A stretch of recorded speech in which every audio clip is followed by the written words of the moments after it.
Assalamualaikum Pak, apa kabar Pak? Baik. Iya. Baik Pak, saya mengganggu waktu Bapak. Sebenarnya ini kan waktu libur, tapi kebetulan saya mendapatkan tugas untuk melaksanakan wawancara dengan kepala sekolah. Ke kepala sekolah sendiri, dan alhamdulillah hari ini Bapak Pak Nawi SPD MSI selaku kepala sekolah SMP Negeri Kalakatar, juga kepala sekolah saya hari ini bersedia untuk dilaksanakan wawancara. Dalam wawancara ini Pak, ada mungkin beberapa hal yang ingin saya tanyakan mengenai keputusan yang selama ini di sekolah kita lakukan Pak. Yang pertama mungkin Pak saya langsung tanya supaya memberikan waktu.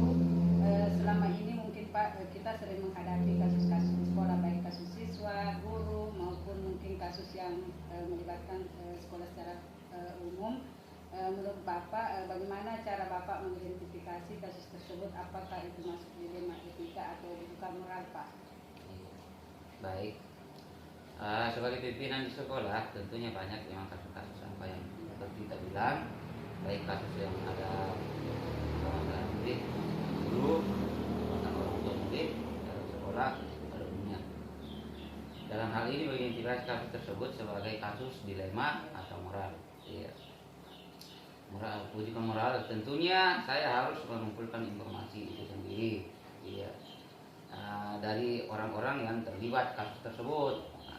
Apakah itu kasus yang dari siswa, kita kumpulkan berita itu dari siswa sendiri. Kalau kasus itu yang berada pada guru, berarti kita kumpulkan dari guru. Maksudnya kita kumpulkan datanya sendiri. Bila kasusnya itu namanya kasus melawan benar melawan benar, ya. Tapi kalau kasusnya itu memang benar, kasusnya melawan yang orang kasus yang salah, itu kasusnya sebagai moral. Ya. Terima kasih. Jadi selama ini kita Bapak menyelesaikan kasus tersebut, mengambil keputusan, sudah bisa membedakan mana yang kasus dilema, mana yang kasus moral Pak, ya, dan bagaimana cara mengantisipasinya. Oke Pak, saya lanjutkan mungkin Pak.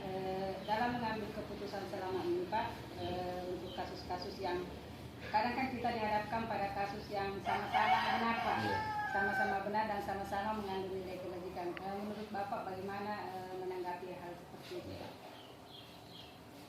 Kalau kasus yang hal semacam itu, iya.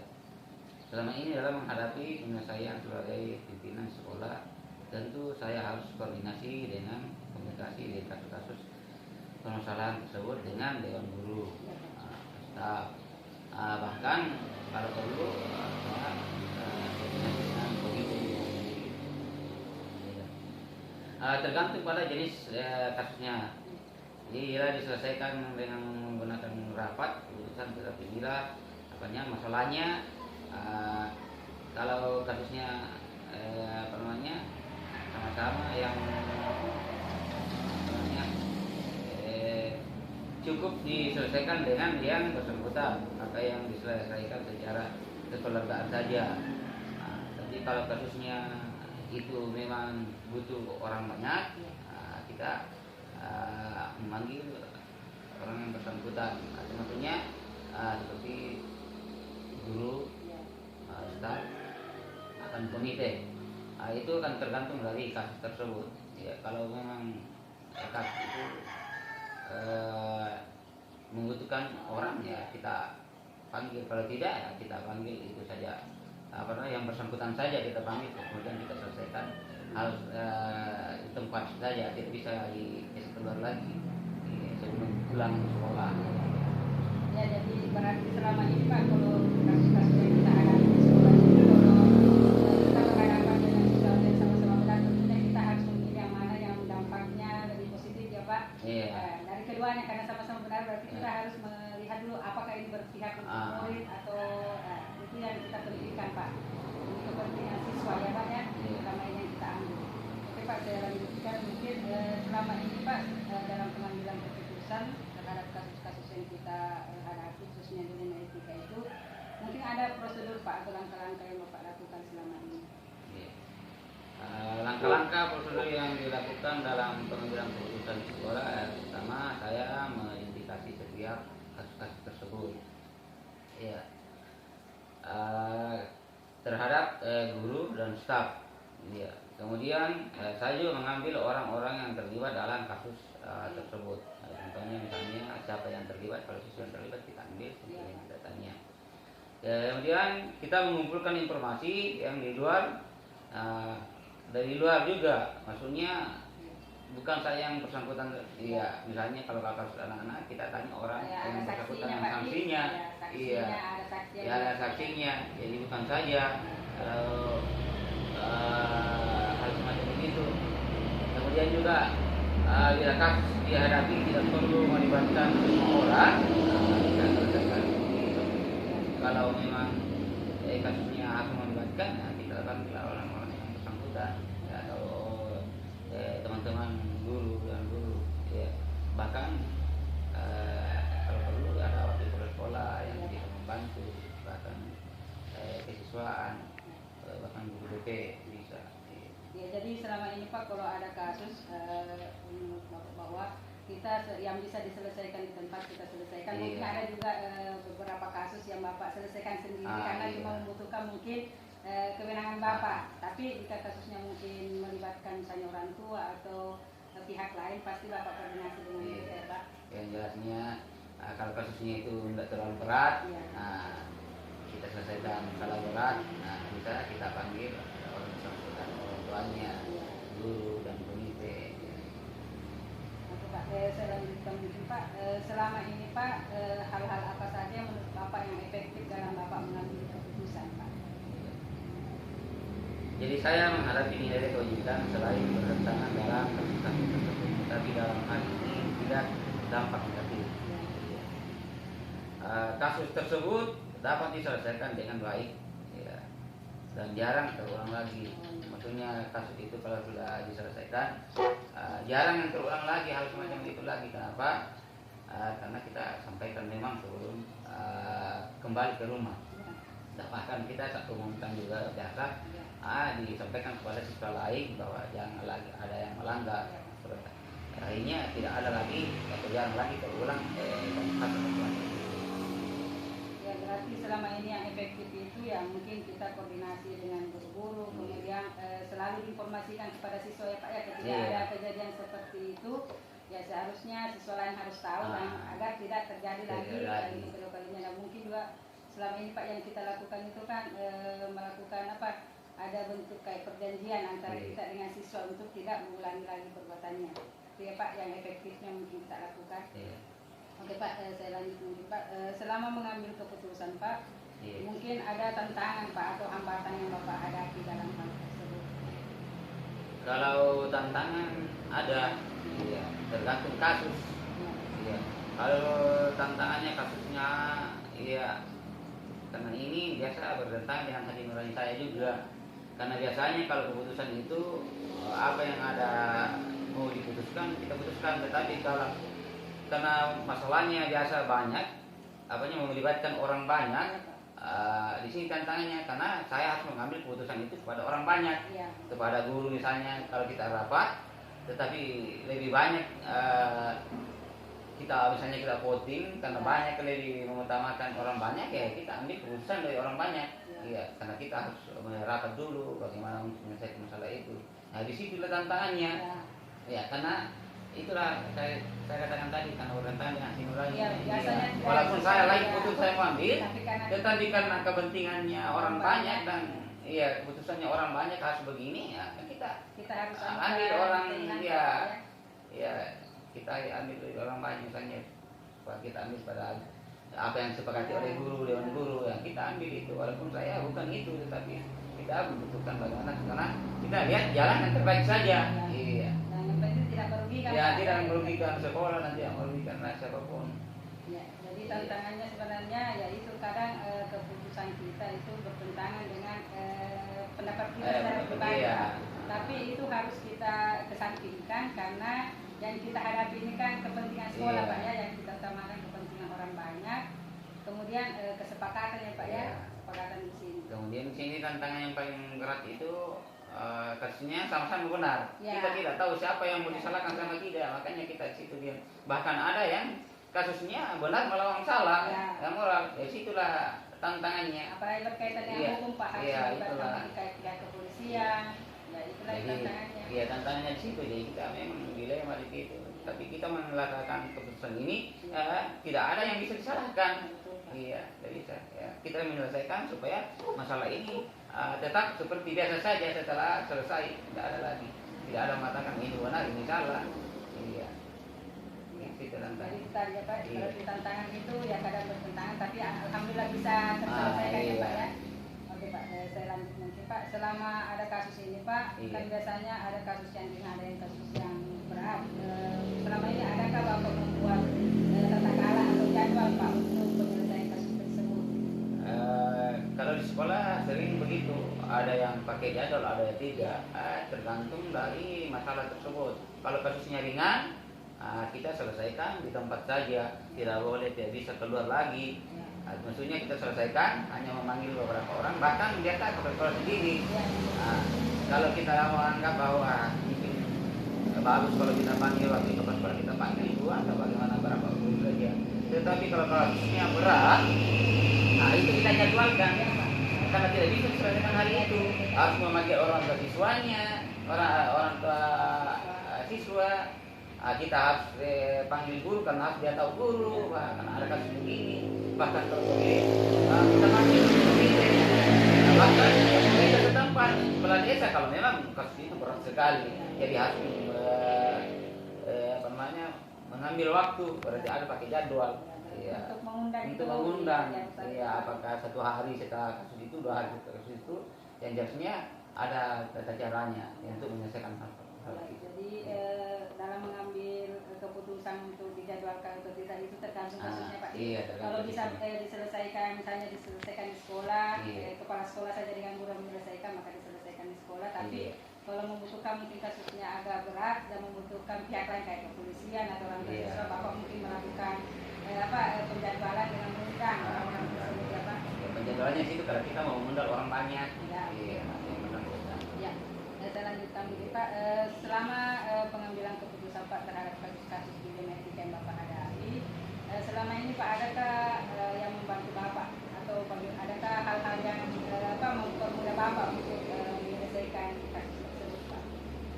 Iya, kalau yang mempermudah terutama teman-teman guru sendiri sekolah, baik dari wakil kepala sekolah yang banyak membantu, dari kesiswaan, bahkan BP yang membantu sekali untuk menyelesaikan. Iya. Itu menyelesaikan hal-hal yang macam begitu. Iya. Itulah kemudian yang paling utama itu yang membantu sekali karena ada takdir. Orang-orang yang tersebut ya, bisa membantu. Bahkan kita koordinasi langsung walaupun kita tidak panggil di rumahnya bahwa begini ada begini.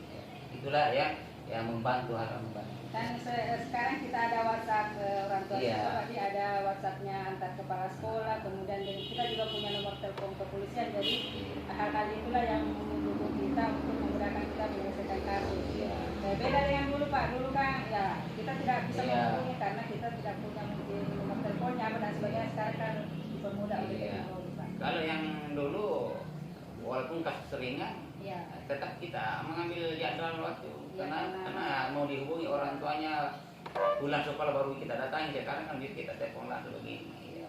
Bahkan kalau orang tuanya mengatakan selesaikan saja karena orang dia pandai masalah itu, Iya. kita selesaikan. Itulah mempermudah kita, tempat yang mempermudah. Ya alhamdulillah itulah Iya. sekarang lebih mudahnya. Iya. Kemudian yang terakhir mungkin Pak, dari apa yang kita bicarakan hari ini dan bagaimana Bapak menghadapi kasus-kasus di sekolah, mungkin ada Pak pembelajaran yang bisa Bapak ambil atau petik dari pengambilan keputusan tersebut Pak. Iya. Kalau pembelajarannya di sini, di sinilah tempatnya pembelajarannya bagaimana menyelesaikan masalah tersebut. Iya, di sinilah pembelajarannya. Kemudian kita juga tahu bagaimana cara menyelesaikan kasus yang salah dengan yang kasus benar dengan yang salah. Di sini pembelajarannya, yang jelasnya di sini kita menyelesaikan masalah ini tidak bisa kita Ya. rugikan, Ya, tidak dirugikan, baik dari siswa yang benar maupun yang salah. Iya, Kemudian juga tergantung dari kepentingan dari sekolah. Ya.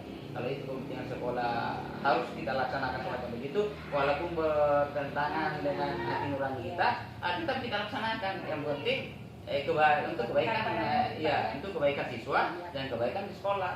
Nah, itulah di sini tempat. Iya. Jadi saya simpulkan Pak bahwa dalam pengambilan keputusan yang Bapak lakukan selama ini, bahwa satu Bapak tentunya melihat dulu nilai-nilainya Pak, yang mana yang walaupun nilai-nilainya sama baiknya, tapi Bapak memikirkan yang lebih baik lagi untuk semuanya. Kemudian Bapak juga berkoordinasi dengan orang-orang yang terlibat Pak, yang mungkin mencari informasi tentang fakta-fakta yang relevan dengan kasus tersebut. Nah, kalau misalnya Bapak perlu mungkin ada pelanggaran hukum, itu juga mungkin Bapak konfirmasi lagi. Adakah yang melanggar kode etik dan sebagainya. Kemudian menyangkut lagi ke perasaan Bapak, apakah yang saya lakukan ini benar atau bagaimana ya, semuanya. Jadi dari kesimpulannya Pak, bahwa Bapak sudah melakukan langkah-langkah yang termasuk tepat, karena Bapak juga melakukan semuanya berdasarkan pemikiran-pemikiran Bapak, apakah untuk kepentingan sekolah, kemudian tentang sesuai dengan peraturan. Kemudian Bapak juga mungkin rasa peduli ya Pak ya, terutama rasa peduli, karena biasanya kan dalam sekolah itu yang bermasalah itu keluarga sendiri. Nah, itu yang mungkin perlu kita lebih nilai Pak. Dan itu Bapak bisa selesaikan semuanya, dan dari hasil wawancara tadi itu berarti Bapak sudah melaksanakan pengambilan keputusan yang tepat untuk kepentingan khususnya sekolah ya Pak, dengan mempertimbangkan informasi dari berbagai pihak. Oke Pak, terima kasih banyak atas waktunya, dan mungkin hal ini akan berlanjut terus Pak ya di sekolah. Semoga langkah-langkah pengambilan keputusan ini bisa kita laksanakan terus, sehingga kasus-kasus di sekolah bisa kita selesaikan Pak bersama. Nah, terima kasih banyak Pak atas waktunya. Assalamualaikum warahmatullahi wabarakatuh. Waalaikumsalam. Apa kabar Pak? Sehat itu? Alhamdulillah. Ya. Sebelumnya perkenalkan, nama saya Asmawati SPD. Saya adalah calon guru penggerak Kabupaten Kolaka Utara Angkatan 7. Hari ini saya mempunyai tugas untuk melakukan wawancara dengan Bapak Madang SPD SAG ya Pak, SPDI selaku Kepala SDN di Galambai. Dia juga adalah seorang kepala sekolah di sekolah penggerak. Jadi alhamdulillah kami beliau menyempatkan waktunya untuk kami wawancarai. Mungkin langsung saja ya Pak, dipersilakan waktu. Namun mungkin yang ingin saya sampaikan Pak, bahwa sebelumnya kami di guru penggerak itu mendapatkan tugas untuk melakukan wawancara dengan kepala sekolah berkaitan dengan pembelajaran kami di modul 3.1, yaitu pelaksanaan pengambilan keputusan sebagai pemimpin pembelajar sebagai kepala sekolah. Jadi untuk kali ini Pak, karena Bapak sudah luangkan waktunya, saya sangat berterima kasih. Ada pun beberapa pertanyaan yang mungkin saya ajukan Pak menyangkut pengambilan keputusan di SDN 3 Galambai Pak. Yang pertama yaitu selama ini di sekolah Bapak, apakah pernah ada kasus-kasus yang merupakan dilema etika atau bunga moral yang terjadi Pak? Ya, terima kasih. Alhamdulillah, selama saya sebagai penanggung jawab di SDN 3 Galambai, setiap mengambil keputusan dalam hal kasus-kasus yang ada di SDN 3 Galambai itu, yang biasa terjadi itu adalah kasus yang dilema etika-nya itu menyangkut tentang guru. Itu tentang guru, yaitu ketika guru syarat dengan kepentingan. Maksudnya begini, ketika guru itu meminta izin untuk meninggalkan sekolah dan bertepatan waktunya pada saat pelaksanaan ujian atau semester atau asesmen di sekolah. Nah, ini biasa itu terjadi konflik kepentingan begitu. Di sisi lain kan artinya guru ini mau meninggalkan tempat, nah, minta izin karena keperluan keluarga. Contoh umpamanya ada keluarga yang meninggal, dia meminta izin untuk pergi melayat, gitu. dan pada saat itu juga berlangsung ujian untuk siswa. Nah, maka saya mau memberikan izin, tetapi saya juga memikirkan tentang pelaksanaan tugas di sekolah. Nah, saya tidak memberikan izin, kasihan juga karena ada keluarga yang meninggal. Nah, oleh sebab itu saya mengambil keputusan untuk memberikan izin. Nah, itu untuk memberikan izin, walaupun nanti saya harus mengambil juga keputusan bahwa harus ada jalan dua-duanya. Nah, ujian jalan, seorang guru ini juga pergi menghadiri penguburan untuk orang tuanya. Sekira ini yang saya lakukan. Kira itu yang Kalau untuk kasusnya. bujukan moral Pak, pernah tidak ada kasus di sekolah Bapak yang terjadi? Kalau bujukan moral ini selama ini mungkin biasa juga terjadi. Nah, begitu. Karena ketika seorang siswa atau seorang guru membutuhkan membutuhkan anggaran, umpamanya dana untuk membiayai keluarga yang sakit. Dan pada saat itu tempat untuk meminta tolong, meminta tolong adalah kepada bendahara, bendahara sekolah. Bendahara sekolah. Namun itu di aturan sekolah itu, keuangan itu tidak boleh dipinjamkan. Ya. Tapi ini seorang guru ini kasihan juga, membutuhkan anggaran untuk membiayai pengobatan istrinya. Jadi mau tidak mau harus diberikan dengan catatan cepat-cepat diganti. Nah, begitu, cepat-cepat dilunasi, kembalikan ketika sudah mempunyai anggaran. Ini yang elemen yang terjadi. Nah, yang kedua adalah ketika siswa ini ada hal-hal atau pembelajaran yang dapat Bapak ambil atau juga menghadapi kasus-kasus dilema itu Bapak, seperti yang tadi Bapak tentukan. Misalnya ada hal-hal apa saja yang pembelajaran apa saja yang bisa Bapak petik dari kejadian tersebut? Dari semua kasus yang kita tangani pasti adalah pembelajaran, terutama dalam hal pembelajaran tentang pengambil keputusan itu dari segi kemanusiaannya dan setelah itu dari segi penegakan hukumnya, artinya penegakan aturannya, itu yang kita ambil dari pelajaran dan sosialnya, ya, itu yang kita ambil. Kalau yang saya simpulkan bahwa yang penting tidak merugikan orang lain Pak ya, tidak merugikan diri sendiri, tidak merugikan orang lain. Ya, sepanjang keputusan itu tidak merugikan, sebenarnya kalau merugikan ya pasti tidak ada yang penting tidak terlalu merugikan buat tidak berdampak negatif. Ya begitu, tidak terlalu berdampak kepada keadaan guru atau keadaan sekolah siswa, maka itu mungkin perlu kita pertimbangkan. Ya, yang penting ini semua keputusan diambil itu berpihak pada murid ya. Apalagi Bapak adalah salah satu kepala sekolah di sekolah penggerak, tentunya keputusan yang diambil tentunya sudah melalui proses-proses yang pengambilan keputusan yang tepat Pak. Oke, jadi hari ini Pak terima kasih banyak Bapak sudah berbagi pengalaman dalam pengambilan keputusan, utamanya kasus-kasus dilema etika ataupun kebutuhan moral yang terjadi di sekolah Bapak. Dan yang saya simpulkan bahwa Bapak tadi sudah cukup secara di 9 langkah pengambilan keputusan itu Bapak sudah melewatkannya, walaupun mungkin selama ini kita tidak memahami bahwa ada 9 langkah pengujian yang memang harus dilewati, tapi sebenarnya sudah dilaksanakan oleh setiap kepala sekolah.